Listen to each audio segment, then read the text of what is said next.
வணக்கம் மயூரி டிவி நேயர்களே, நான் தான் உங்கள் மணிகண்டன். இப்போ நம்ம எங்கே இருக்கோம் அப்படின்னா திருநெல்வேலி. அதாவது ஒவ்வொரு ஊருக்கும் ஒவ்வொரு ஃபேமஸ் இருக்குது. மதுரைனா மல்லி, திண்டுக்கல்னா பூட்டு, அந்த மாதிரி ஒவ்வொரு ஊருக்கும் ஒவ்வொரு ரொம்ப சிறப்பான விஷயங்கள்லாம் இருக்குது. அதே மாதிரி திருநெல்வேலிக்கு நம்ம என்னென்னு பார்த்தோம் அப்படின்னா நெல்லையப்பர் கோவில். அதாவது நெல்லையப்பர், இந்த நெல்லுக்கு வேலி வைத்து காத்தவர் தான் நெல்லையப்பர். அந்த கோயிலை பற்றின சிறப்புகள் நிறைய இருக்குது. அதே மாதிரி தான் திருநெல்வேலிக்கு அல்வா ஃபேமஸ். அதாவது நம்ம நாவுக்கு இனிப்பான ஒரு விஷயம் அல்வா. அந்த அல்வாவும் திருநெல்வேலியில் ஃபேமஸ். அதே மாதிரி மனசுக்கு இனிப்பான விஷயங்கள் கோவில்கள், அதுவும் திருநெல்வேலியில் அதிகமாகவே ஃபேமஸான ஒரு விஷயங்கள் இருக்குது. அந்த மாதிரி ஒரு ஃபேமஸான கோயிலில் தான் நம்ம இன்றைக்கி இருக்கிறோம். அது எங்கே அப்படின்னா திருநெல்வேலி ஜங்ஷனில் இருந்து 3 கிலோமீட்டர் அருகாமையில் சிக்க நரசையன் கிராமம். இந்த ஊரில் வந்து தாமிரபரணி நதி வந்து பாஞ்சிக்கிட்டு இருக்குது. வற்றாத நதி, தாமிரபரணி நதி இருக்கிற ஊர் இது சிக்க நரசையன் கிராமம். இந்த ஊரை பற்றின விஷயங்கள் நிறையவே சிறப்பான. இந்த ஊரில் நிறைய ஆலயங்கள் இருக்குது. ஃபேமஸான கோயில் குறுக்குத்துறை முருகன் கோயில் இருக்குது. அதே வருஷத்தில் இந்த ஊரில் வந்து ஸ்ரீ விஷ்ணு துர்க்கை அம்பாள் கோவில் அப்படின்னு ஒரு கோயில் இருக்குது. அது பக்கத்துலேயே அதன் அருகிலேயே ஸ்ரீ துர்கா சாயி அப்படிங்கிற ஒரு கோயில், சாய்பாபாக்காக கோயில் கட்டப்பட்டிருக்கு. அந்த கோயிலும் இந்த கோயிலும் சேர்த்து உள்ள எல்லா சிறப்புகளையும் நம்ம கேட்டு உங்களுக்காக நாங்கள் எல்லாத்தையும் எடுத்து காட்டுறோம்.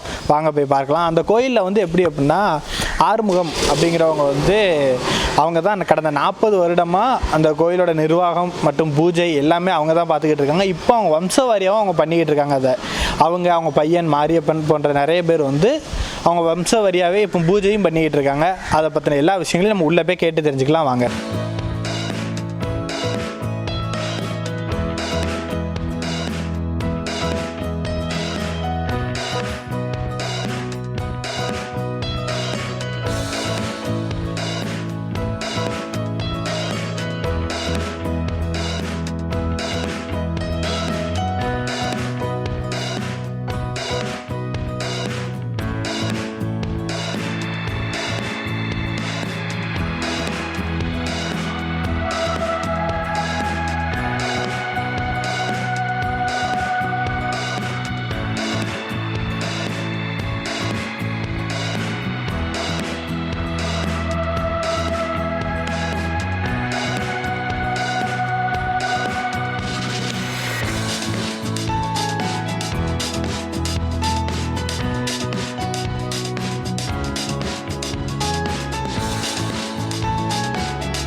நாம் இப்போ வந்து எட்டுக்கண்ணார் விஷ்ணு துர்க்கை அம்மன் அந்த கோயிலுக்குள்ளே தான் இப்போ நம்ம இருக்கிறோம். அந்த கோயிலில் உள்ள வந்து தனியாக சாய்பாபாக்குன்னு சொல்லி தனியாக மரம் கட்டியிருக்காங்க. அந்த மரத்துக்குள்ளே தான் இப்போ இருக்கிறோம். நம்ம சாமிகிட்ட ஆறுமுகம் சாமி வந்து இங்கே ரொம்ப வருஷமாக பூஜை பண்ணிக்கிட்டு இருக்காங்க. அவங்ககிட்ட என்னங்கிறத நம்ம சாமிகிட்ட கேட்போம். இந்த கோயிலை பற்றின வரலாறு எல்லாத்தையும் அந்த சாமிகிட்ட கேட்டு நம்ம தெரிஞ்சுக்கலாம். வணக்கம் சாமி. இப்போ இந்த கோயிலை வந்து பாண்டிய மன்னர் காலத்திலே கட்டிட்டாங்க அப்படிங்கிற ஒரு நியூஸ் இருக்குது. ஆமாம். அப்படிங்கிறப்ப அந்த கோயில் வந்து நீங்கள் எப்போ அந்த கோயிலுக்கு பூஜை பண்ண வந்தீங்க? 1980 வந்தேன். சரி, அந்த 80லேருந்து இப்போ வரைக்கும் நீங்கள் 80லேருந்து பூஜை பண்ணிட்டுருக்கேன். அந்த கோயிலை பற்றின வரலாறுகள்லாம் உங்களுக்கு தெரிஞ்சது நீங்கள் சொல்லுங்கள். அதாவது முத ஆரம்பத்தில் இந்த கோயிலில் 4 மாமரம் இருந்தது. மாமரம் இருந்தோம்னா அம்பாளுக்கு பூஜை பண்ணிட்டு வரணும். நான் தான் வந்து ஆரம்பத்தில் சின்ன வயசு பையன், கல்யாணம் முடிக்க முன்னாடி வந்து பூஜை பண்ணேன். பூஜை பண்ணோன்னா பூஜை முடிச்சுட்டு அந்த ஒரு நாள் படுத்து கிடந்தேங்க. அப்போ அம்பாள் கனவுல வந்து எந்திரிச்சு, இப்போ எனக்கு பூஜை பண்ணலையா, நீ சாப்பிட்டு வந்து படுத்துருக்கே, எனக்கு பூஜை பண்ணலையான்னு சொன்னான். அப்போ சொன்னோன்னா ஆறுன்னு பார்த்தோன்னா அம்பா உள்ளே அப்படி கோயிலுக்குள்ளே போயிட்டான். கோயிலுக்குள்ளே போனோன்னா அன்னையிலேருந்து சரி அம்பாளுக்கு நைவேத்தியம் எடுத்து வச்சு கொண்டு வந்து பூஜை பண்ணி அப்புறம் கொஞ்சம் கொஞ்சமாக ஆட்க வர ஆரம்பித்தாங்க. பையங்கள்லாம் என் கூட வந்து ஹெல்ப் பண்ணாங்க. ஹெல்ப் பண்ணி கோயிலில் ராவுகால பூஜை அப்படின்னு சொல்லி வெள்ளி செவ்வாய் ராவுகால பூஜை ஆரம்பித்தேன். இந்த ராவுகால பூஜையில் வந்து அம்பாள் வந்து மேலப்பேரத்துலேருந்து ஒரு டாக்டர் செல்வம்ங்கிற டாக்டர் சரி அவர் வந்து வழிபட்டார். அவர் பொண்ணுக்கு வாய் பேச முடியாது அந்த டைம் 1980 நான் சொல்கிறேன். 1980 அந்த பொண்ணுக்கு வாய் பேச முடியாது, சின்ன குழந்தை. அப்போ அம்பாள்கிட்ட வந்து என் குழந்தை வாய் பேசுனா நான் என்ன வேணாலும் செய்கிறேன் ஆனாங்க. அப்போ ஒன்றும் வேண்டாம், அம்பாளுக்கு பூஜைக்குள்ள ஜாமான் மணி சுடந்துட்டு இதில் மட்டும் எடுத்துக்கோங்க, உங்கள் பொண்ணு வாய் பேசிடுவா ஆன்னு சொல்லி அந்த நேரத்தில் அம்பாள்கிட்ட கணக்கு சொல்லி அப்போ பூ கட்டி தான் பார்ப்பேன். அம்பாள்கிட்ட சிவப்பு பூ வெள்ளை பூ கட்டி தான் பார்ப்பேன். அப்போ சிவப்பு பூ கொடுத்துட்டா உங்கள் பொண்ணு வாய் பேசிடுவா, அம்பாளை வந்து ஒரு 9 வாரம் கும்பிடுங்க ஆனதுன்னு 9 வாரம் வந்து கும்பிட்டாங்க. அதேமாதிரி அந்த பொண்ணு அம்மானு கூப்பிட்டுட்டு அம்பாளை ஆண்டு கூப்பிட்டு உடனே வாய் பேசணுன்னே அவங்க என்னை கூப்பிட்டு போய் ஆண்டி நடார் கடையில் அம்பாளுக்கு பூஜைக்கு உள்ள ஜாமான்கள் பூரா மணி சூடந்துட்டு அபிஷேகம் கட்டி இதுன்னு முத அவங்க தான் வாங்கி எடுத்து கொடுத்தாங்க. அவங்க அந்த குடும்பம் இன்னும் இருக்குது. ஆமாம், அவங்க வாங்கி கொடுத்ததுலேருந்து கோயில் பூஜை ஆரம்பிச்சிச்சு. அப்புறம் வெளியூர் ஆளுக்கு பூரா வழிபாடுக்கு ஒவ்வொருத்தராக வந்துட்டுருக்காங்க. அப்புறம் ஒவ்வொருத்தருக்கும் நினச்ச காரியங்கள் இந்த கல்யாணம் நடக்கிறதுக்காக வேண்டி ஜாதகத்தில் ஜோசியர் வந்து ராகு காலத்தில் போய் துர்க்கையை வழிபடுங்கம்பாங்க. அப்போ துர்க்கைங்கிறது நெல்லை மாவட்டத்தில் நம்ம கோயில் ஒன்று தான் இங்கே இருக்குது. இப்போ நெல்லைபுரம் கோயில் இருக்குது மகிஷாசுரமர்த்தினி மஞ்சன வடிவம் தான் இருக்குது. நெல்லை மாவட்டத்தில் குறுக்குத்துறையில் தான் விஷ்ணு துர்க்கை மண்ணு தனியாக அமைச்சிருக்காங்க. மன்னர் காலத்தில் அனுப்பிச்சிருக்காங்க. அதாவது இது வழிபடாமல் அப்படி போட்டாங்க. இந்த ஊருக்கு கிராம வயராக தான் இந்த கோயிலை மேனேஜ் பண்ணிட்டு இருந்தாங்க. அவங்க இந்த ஊரை விட்டு போகும்போது நீ பார்த்துக்கப்பான்னு சொல்லி என்கிட்ட சொல்லிட்டு போயிட்டாங்க. நான் தான் பூஜை பண்ணிக்கிட்டு ஒவ்வொருத்தருக்கும் ஒவ்வொரு காரியம் அம்பாளுடைய வாக்கு சொல்லி அந்த ஆலயத்தை கொஞ்சம் கொஞ்சமாக பெருசு பண்ணிவிட்டு வரக்கூடிய பக்தர்களுக்கு நினச்ச காரியங்கள் நடக்க அம்பாளுக்கு மண்டபம் போட்டு இது பண்ணி இப்போ 2008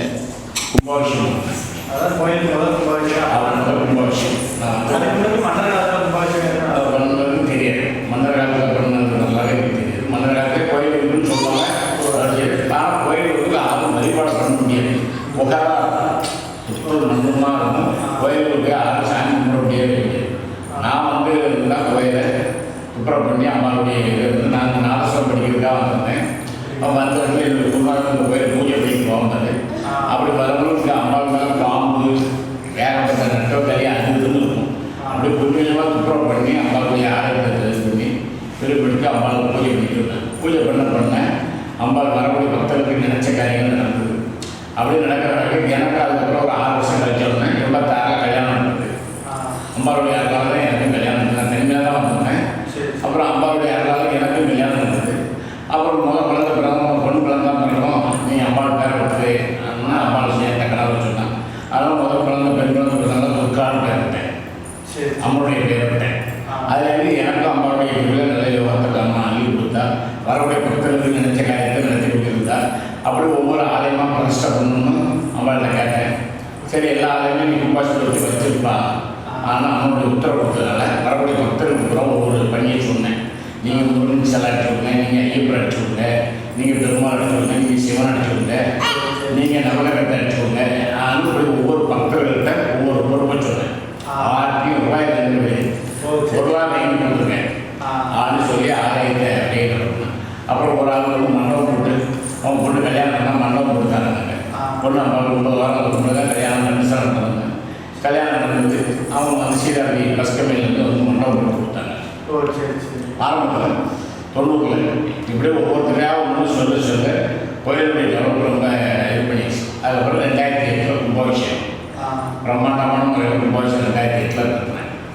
அப்போ கவர்மெண்ட்டும் இந்த கோயில்காரனை எழுதி கொடுத்தனால கவர்மெண்ட்டும் கூட வந்து கும்பாபிஷேகம் நடத்துங்க சரி நான் சொல்லி அவங்களுடைய ஆதரவில் கும்பாபிஷேகம் சிறப்பாக நடந்துச்சு. இப்போ அடுத்தால 2000 கும்பாபிஷேகம் பண்ணி 12 வருஷம் ஆகிட்டு இன்னும் அடுத்த ஒரு கும்பாபிஷேகம் பண்ணணும்னு ஏற்பாடு பண்ணிகிட்டு இருக்கேன்.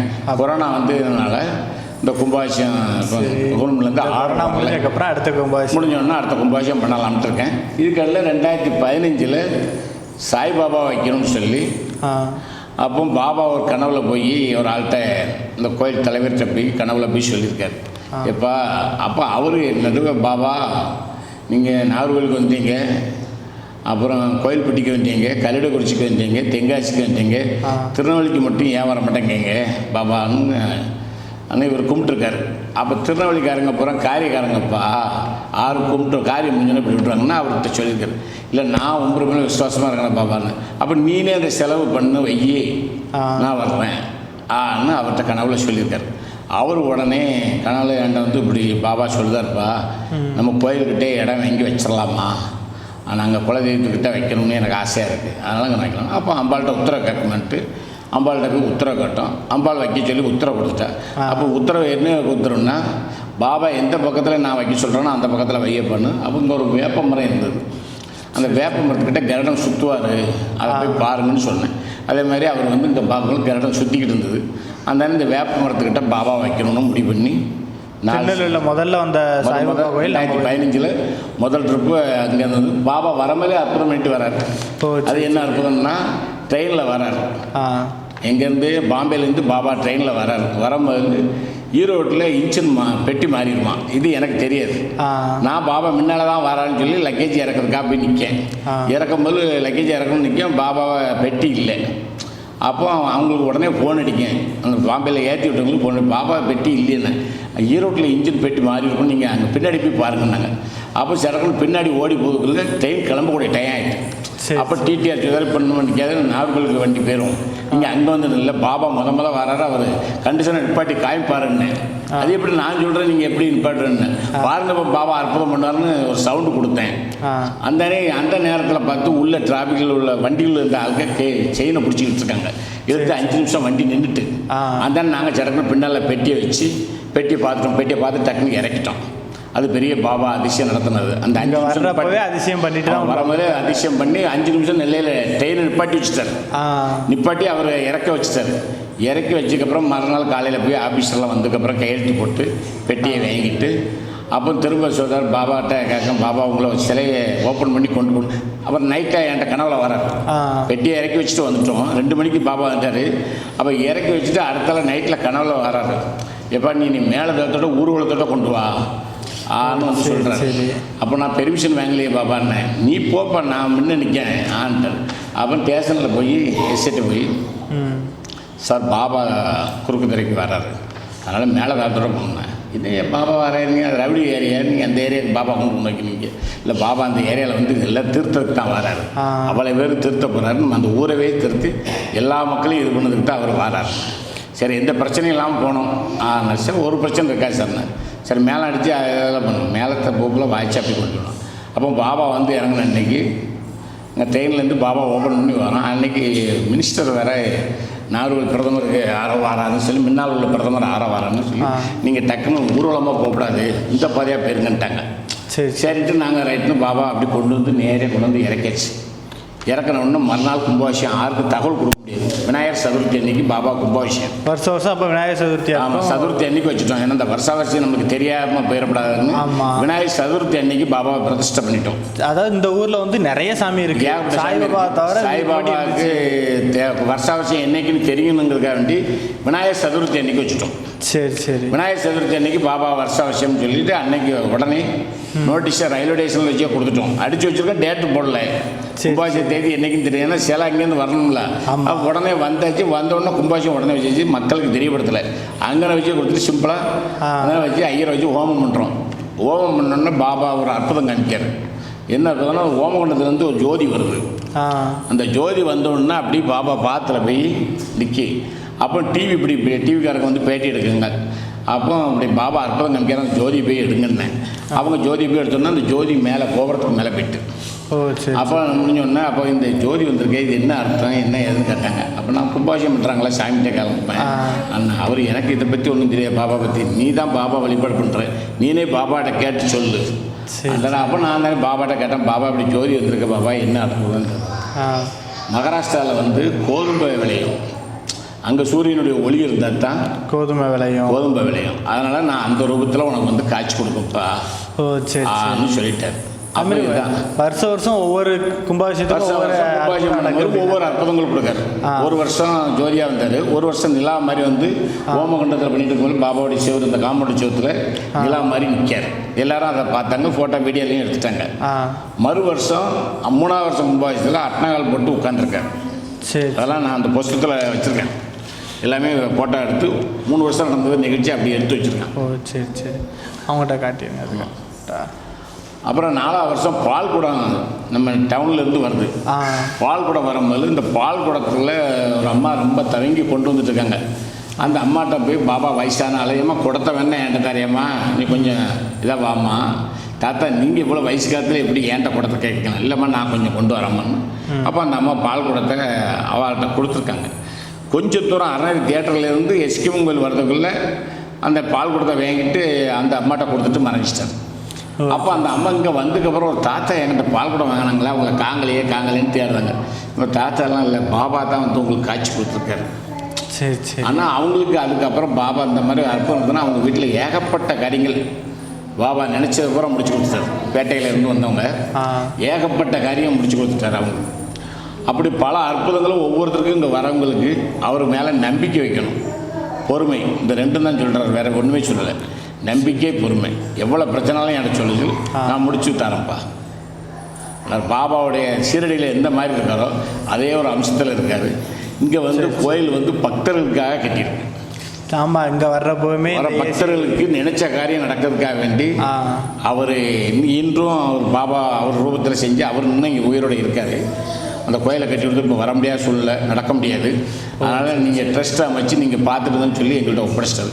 ட்ரஸ்ட்டில் ஆளாக என்னை தான் நியமிச்சிருக்காரு. அவரே நினச்சி நீ தான்ப்பா பார்க்கணும் நான் சொல்லி ட்ரஸ்ட்டினுடைய ஆளே நான் தான்.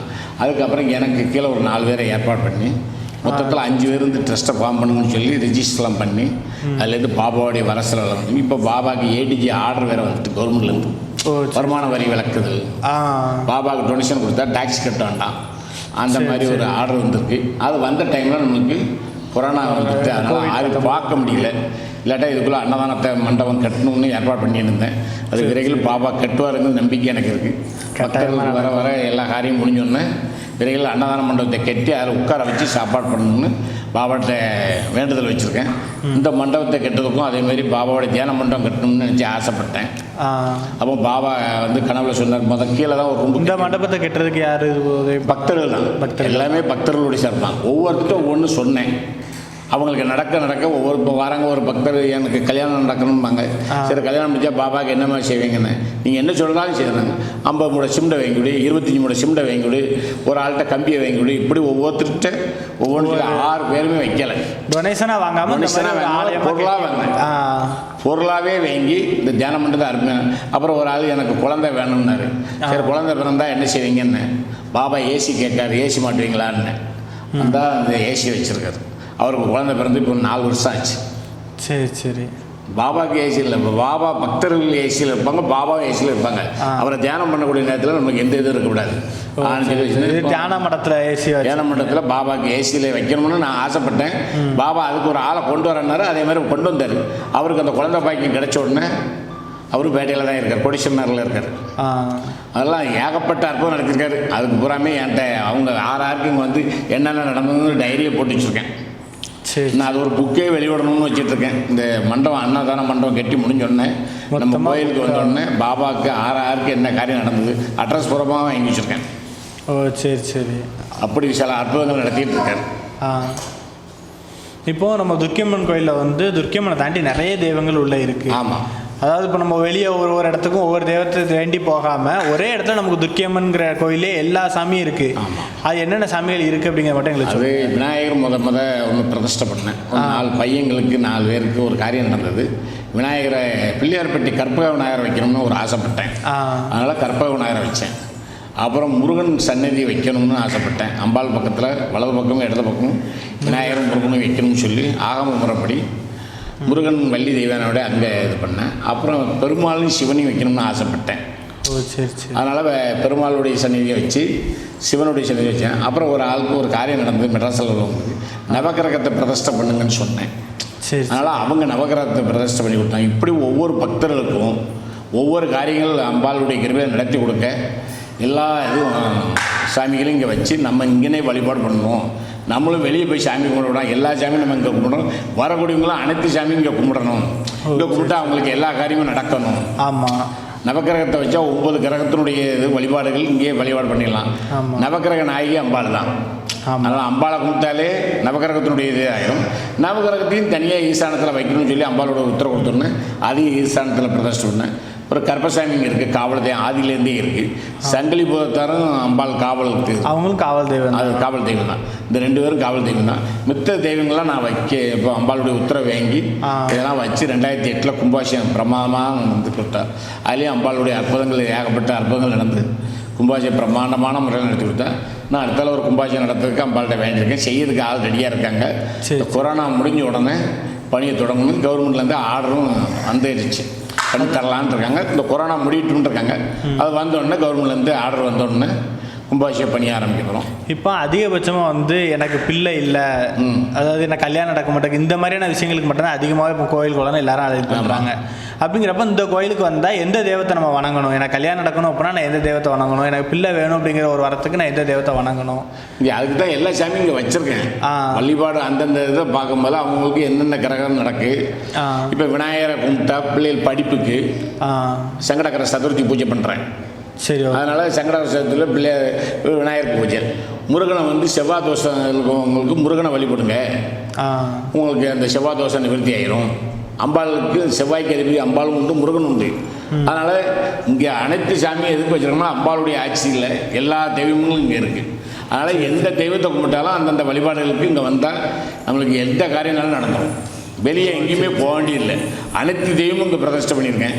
இந்த பாம்பு ராகு காலத்தில் இந்த பாம்புனுடைய ராகுனுக்கு அதிபதி நாகக்கண்ணி, அதுக்காக தான் நாகக்கண்ணி பிரதிஷ்டை பண்ணியிருக்கேன். சரி சரி. அப்புறம் செய்வன கோளாறு இந்த மாதிரி இருக்குங்கிறதுக்கு தான் காளியை பிரதிஷ்டை பண்ணியிருக்கேன். ஓ, காளி சாமியும் உள்ளே இருக்கு. எல்லா சாமியுமே இங்கே வச்சுருக்கேன், எங்கேயுமே வெளியே போக வேண்டியதில்லை. அதனால் இங்கே வந்தால் வழிபட்டு கும்பிட்டாலே போகிறோம், அனைத்து காரியமும் நடந்துடும். எந்த பிரச்சனை இந்த அவங்க பக்தர்கள் என்ன சொல்கிறாங்களோ அதைப்படி நான் அம்பாள்கிட்ட வேண்டி அவங்களுக்கு காரியத்தை முடிச்சுருக்கேன். ஆற்றி காசை கொடுங்க, இது பணத்தை கொடுங்கன்னே கேட்குது, பொருளாக வாங்கி கொடுங்க, ஜாமான் நீங்கள் அன்னையிலேருந்து இன்னை வரை அப்படி தான் செஞ்சுட்ருக்கேன். ஆமாம், இப்போ காசு அப்படிங்கிறது அவங்க பண்ணுற அந்த ஒரு விஷயத்துலேயே போயிடும். இது அவங்க சிலைன்னு எடுத்து வைக்கிறப்போ அவங்க காலத்துக்கும் அது இருக்கும். அவங்க வேண்டுதலை அம்பாள் முடிச்சு கொடுக்க அவங்க செஞ்சிட்ருக்காங்க, பக்தர்கள் செஞ்சிட்ருக்காங்க. எனக்கும் அம்பாள்கிட்ட வந்ததுக்கப்புறம் ஒரு குறை கிடையாது. நான் தனிமையில் வந்தேன். இன்றைக்கி எனக்கும் கல்யாணம் ஆகி 3 குழந்தைகள், பேரன் பேத்திகள் எல்லாமே அம்பாளுடைய கிருபையில் இன்றைக்கி நல்லா இருக்கிறதுக்கு காரணமே எனக்கு அம்மா தான். ரெண்டாவது பாபாவுடையது. முதல் அம்பாள், இப்போ 2015 பாபா. இவ்வளோத்துக்கும் காரணம் அம்பாள். அம்பாளுடைய பேர் என் வீட்டில் 3 பேருக்கு விட்டுருக்கேன். ஓ சரி சரி. என் மகளுக்கு, பேரனுக்கு, பேத்திக்கு 3 பேருக்கு அம்மனுடைய பேர் விட்டுருக்கேன். அதே மாதிரி நான் சபரிமலைக்கு மாதம் மாதம் போகிறதுனால தான் சபரிமலை ஐயப்பன் என் சொந்த செலவில் வச்சுருக்கேன்.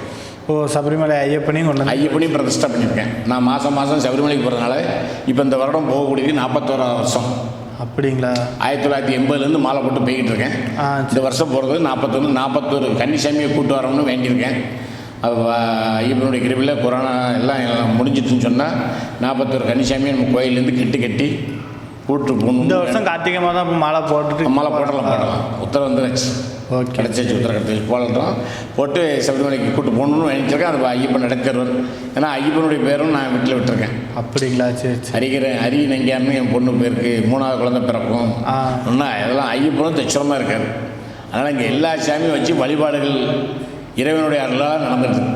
ஆனால் பக்தர்களுக்கு வரக்கூடியவங்களுக்கு எந்தெந்த வழிபாடு பண்ணணுமோ கணக்கு கேட்கணும்பாங்க. அருள்வாக்கு சொல்லுவேன், அம்பாள்கிட்டையும் அருள்வாக்கு எடுத்து சொல்லுவேன், பாபாட்டையும் அருள்வாக்கு எடுத்து சொல்லுவேன். ஓ சரி. அப்போ அருள்வாக்குங்க சொல்கிறீங்க? ஆமாம். வெள்ளி செவ்வாய் அம்பாள்கிட்ட, பாபாட்ட ஞாயிற்றுக்கிழமை, வேலைக்கிழமை. பாபாவுக்கு உகந்த நாள் ஏதோ வியாழக்கிழமை தான் பாபாவுக்கு. ஞாயிற்றுக்கிழமை பக்தர்களுக்காக வேண்டி நான் இருந்து அருள்வாக்கு சொல்கிறதுக்காக வேண்டி யாரையா வர சொல்லியிருந்தோன்னா அவங்களுக்கு வேண்டி சொல்லுவேன். இப்போ வியாழக்கிழமை மதியம் வராங்க. இப்போ பாதி பேருக்கு வந்து வெளியே வர்றப்போ பசி அப்படிங்கிற ஒன்று போக்குறதுக்கு இங்கே அன்னதானமும் செய்கிறீங்க. ஆமாம்.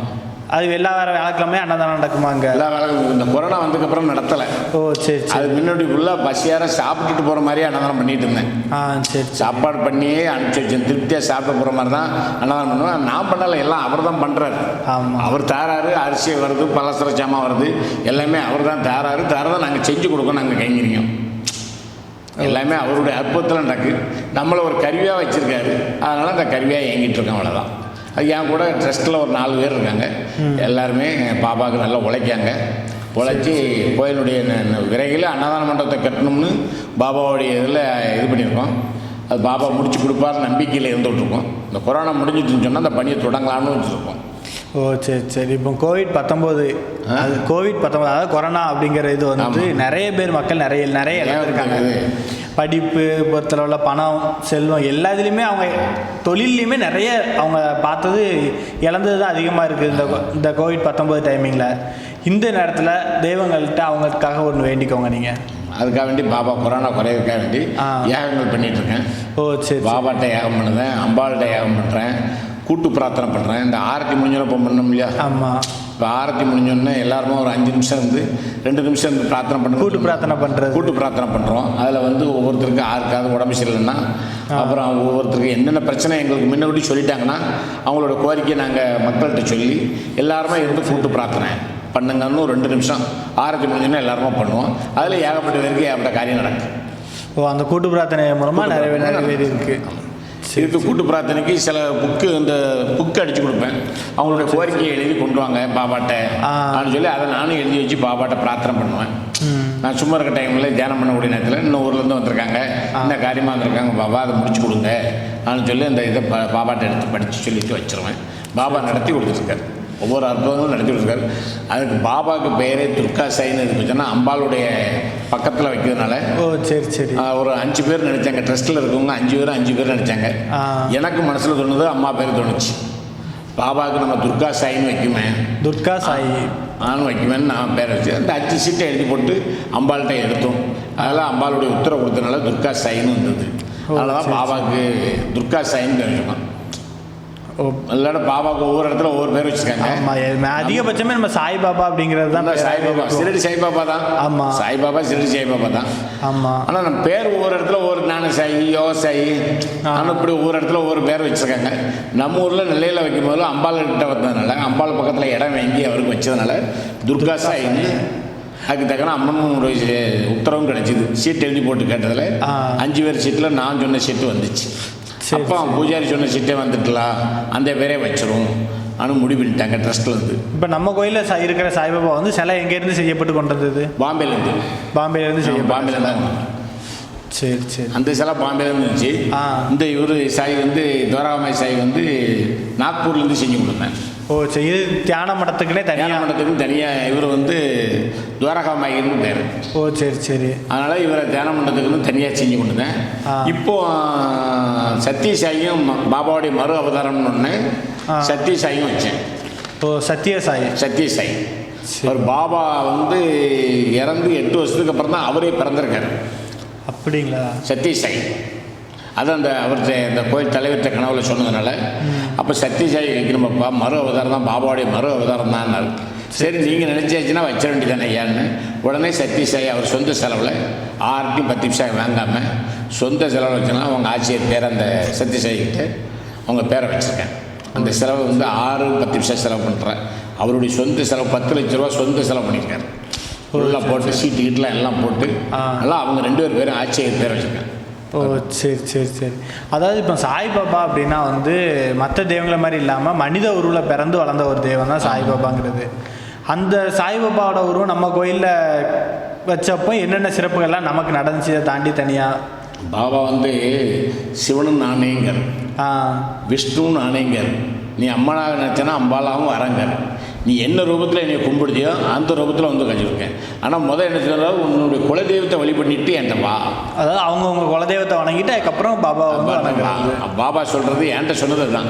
என்னையவே இப்போ போய் நீ குலதெய்வத்தை போய் வழிபாடு பண்ணா நீ எடுத்துக்கப்புறம் பண்ணாமல் இருக்காதுன்னு சொன்னோன்னே இப்போ நான் ஒரு 7 பௌர்ணமியே என் குலதெய்வத்தை போய் கும்பிட்டுருக்கேன். ஓ சரி சரி. பௌர்ணமிக்கு போய் குலதெய்வத்தை கும்பிட்றது பௌர்ணமியில் கும்பிட்டா விசேஷங்கிறது.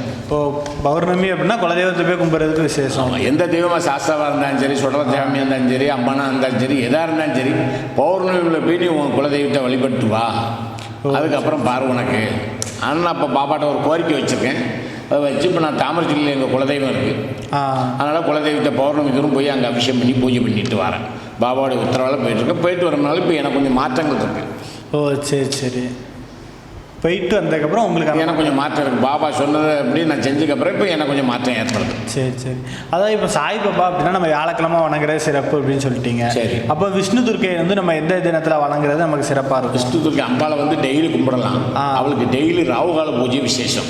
ஓ சரி சரி. ராகு காலங்கிறது திங்கக்கிழமை 7:30 to 9. அது ராகு காலம் வந்து ஒவ்வொரு நாளும் ஒவ்வொரு டைமிங்கில். ஆமாம், ஒவ்வொரு டைம் இருக்கும். அதான் திங்கக்கிழமை 7:30 to 9. சரி. செவ்வாய்க்கிழமை 3 to 4:30. புதன்கிழமை 12 to 1:30. வேலைக்கிழமை 1:30 to 3. வெள்ளிக்கிழமை 10:30 to 12. சனிக்கிழமை 9 to 10. இப்படி 7 நாளுமே ராகு காலம் உண்டு. ராகு காலம் 7 நாளும் ஒவ்வொரு நேரத்துக்கு மாறி மாறி மாறி வரும். இந்த நேரத்தில் நம்ம அம்பாளை வந்து கும்பிட்டோம்னா நம்மளோட பிரச்சனை என்னமோ அதாவது நம்ம அம்பாள்கிட்ட சொல்லும்போது ராகு தசை நடக்கிறவங்க இந்த ராகு காலத்தில் வந்து வழிபாடு பண்ணால் அம்பாள் ராகுக்கு காட்சி கொடுக்கா, இந்த ராகு பகவானுக்கு காட்சி கொடுக்கா, நம்மளுக்கு விடுதலை ஆகுது. ஓ சரி சரி. நம்ம வழிபாடு பண்ணுறதுக்கு வேண்டுதல் உடனே குயிக்காக முடிஞ்சிடும். அந்த ராகு காலத்தில் துர்க்கையை கும்பிட்டால் நினைச்ச காரியம் உடனே முடியும். சரி சரி. அதாவது திருமணம் ஆகாதவங்க வந்து அந்த ராகுகால நேரத்தில் ராகுகாலத்தில் வந்து வழிபாடு பண்ணுறாங்க. இதில் வந்து விளக்கு ஏற்றுவாங்க, சிலவங்க மாவிளக்கு ஏற்றுவாங்க, சிலவங்க நீராஞ்சன தீபம்னு சொல்லி தேங்காயில் வந்து விளக்கு தீபம் ஏற்றுவாங்க. இப்படி ஒவ்வொரு வழிபாடு பண்ணி ஒவ்வொருத்தருக்கும் நடந்துச்சு. சாமி இப்போ வந்து பக்தர்கள் எல்லாருக்குமே அதிகமாக வந்து ஒவ்வொரு கோயிலுக்கு போகிறப்ப அந்த கோயிலுக்கான ஒரு மந்திரத்தை சொல்லி தனக்கு தேவையானதை வேண்டிக்கிறாங்க. சரி. அந்த இது சிறப்பாகவே இப்போ இருக்குது. அப்படிங்கிறப்ப நம்ம கோயிலில் விஷ்ணு துர்க்கை அம்மனுக்கு நம்ம என்ன மந்திரம் சொல்லி வேண்டிக்கலாம்? விஷ்ணு துர்க்கை அம்மனுக்கு காயத்ரி மந்திரம் நான் எழுதி போர்டில் வச்சுருக்கேன், வரக்கூடிய பக்தர்கள்லாம் படிக்கட்டும்னு. நான் வச்சுருக்கேன். எனக்கு அம்பாள் சொன்னது ஒரு மந்திரம் சொல்லி கொடுத்தது, ஓம் ஐம் கிரீம் ஸ்ரீம் தும் துர்காய நமக. இது அம்பாளுடைய மூல மந்திரம். இது அம்மா எனக்கு உபதேசம் பண்ணது. ஓ சரி சரி. இது நீங்கள் பூஜை பண்ணுறப்போ? நான் பூஜை பண்ணும்போது எனக்கு அம்பாள் சொல்லி கொடுத்த மந்திரம் ஓம் ஐம் கிரீம் ஸ்ரீம் தும் துர்காய நமக. ஓ சரி சரி. இந்த மந்திரத்தை சொல்லி தான் நான் அம்பாளுடைய பவரை ஏற்றினேன். இதை ஆட்டோமேட்டிக்காக நான் எனக்கு அப்படியே மனசில் ரொம்ப ஊறிட்டு இதை வச்சு நான் சும்மா இருக்கிற நேரத்துலலாம் அம்பாள்கிட்ட குங்குமத்தை வச்சு அர்ச்சனை பண்ணுவேன். குங்குமத்தை வச்சு எலுமிச்சம்பழம் 1000 எலுமிச்சம்பழத்தை வாங்கி 1000 பழத்தை வச்சுலாம் அர்ச்சனை பண்ணியிருக்கேன். ஓ சரி. அம்பாளுடைய அற்புதங்கள் ஒவ்வொரு மாதம் ஒவ்வொரு விதமாக அலங்காரம் பண்ணுவேன். 12 மாதமும் 12 அலங்காரம் பண்ணுவேன். கார்த்திகை மாதத்தில் சங்காபிஷேகம், மார்கழி மாதத்தில் எலுமிச்சம்பழத்தில் வச்சு அலங்காரம், தை மாதம் வெண்ணக்காப்பு, மாசி மாதத்தில் காவிரி அலங்காரம். சாகாம்பரி தேவின்னு பேர். காவிரி வந்து மக்களுக்கு பஞ்சம் இல்லாமல் கிடைக்கணுங்கிறதுக்காக வேண்டி அந்த வேண்டி சாகாம்பரி தேவின்னு பேர். அந்த அலங்காரம் மாசி மாதத்தில் பண்ணுவேன். பங்குனி மாதம் வட அலங்காரம். வட அலங்காரம் அம்பாளுக்கு வடமாலை ரொம்ப விசேஷம். அதனால் வடையை சாத்தி பங்குனி மாதம் வட அலங்காரம். சித்திரை மாதம் கனிகள் பூரா சிறப்பாக கிடைக்கணுங்கிறதுக்காக வேண்டி சித்திரை விஷுக்கு கனி அலங்காரம். வைகாசி மஞ்சள் காப்பு. ஆனி மாதம் வந்து தாராபிஷேகம். அம்பாளுக்கு தலையில் பால் விழுந்துக்கிட்டே இருக்கும். ஒரு 12 மணி நேரம் அபிஷேகம் நடக்கும் ஆனி மாதம். ஆடியில் அம்பாளுடைய அருள் குங்குமம். பெண்கள்லாம் குங்குமத்தோடு சொல்சியமாக இருக்கணுங்கிறதுக்காண்டி ஆடி மாத பிறப்பு குங்கும அலங்காரம். ஆவணியில் கெஜலட்சுமி. பணங்கள் எல்லாத்துக்கும் தட்டுப்பாடு இல்லாமல் இருக்கணுங்கிறதுக்காக வேண்டி ஆவணி மாதம் கெஜலட்சுமி அலங்காரம் பண்ணுவேன். புரட்டாசியில் புஷ்பாஞ்சலி. பூக்கள் மலர்கள் புறா நல்லா இருக்கணும்ட்டு அம்பாளுக்கு மலர்களால் வச்சு அலங்காரம் பண்ணுவேன். ஐப்பசியில் அன்னாபிஷேகம். ஓ சரி சரி. அன்னம் தட்டுப்பாடு இல்லாமல் இருக்கணும்னு அன்னத்தால் அம்பாளுக்கு அபிஷேகம் பண்ணுவேன். அப்புறம் கார்த்திகையில் வந்து சங்காபிஷேகம். இப்படி 12 மாதமும் 12 அலங்காரம் பண்ணுவேன். அதாவது 12 மாதம் நமக்கு அலங்காரம் நடக்குது இந்த கோயிலில். சரி. ஆமாம். தசரா அப்படின்னு இந்த கோயிலுக்குன்னு ஒன்று நடத்துது. அது எந்த மாதம் நடக்கும்? புரட்டாசி மாதம் நடக்கும். மாவளி அமாவாசை முடிஞ்சோடனே அம்மன் கொழு ஆரம்பிக்கும். இந்த வருஷம் தான் மாற்றி வருது, ஐப்பசியில் வருது. கொழு ஐப்பசியில் வருது இந்த வருஷம். ஆமாம், இந்த வருஷம் தசரா ஆரம்பமே ஐப்பசி தான். அப்படிங்களா? சரி சரி. தசரா ஆரம்பமே ஐப்பசி 1ஆம் தேதி தான் ஆரம்பம். தசராக்கு இங்கே என்னென்ன சிறப்புகள் நடக்கும்? தசராக்கு இங்கே என்னென்னா அம்பாளுக்கு வந்து நவராத்திரிக்கு காலையில் அபிஷேகம் பண்ணுவோம். அபிஷேகம் பண்ணி எல்லா அபிஷேகம் பண்ணி அபிஷேகங்கள்லாம் முடிஞ்சதுக்கப்புறம் பிரசாதங்கள் போட்டு வச்சு மத்தியானம் ஒரு பூஜை பண்ணுவேன். அதோடு சரி. சாயங்காலம் அம்பாளுக்கு ஒவ்வொரு நேரமும் ஒவ்வொரு அலங்காரம்.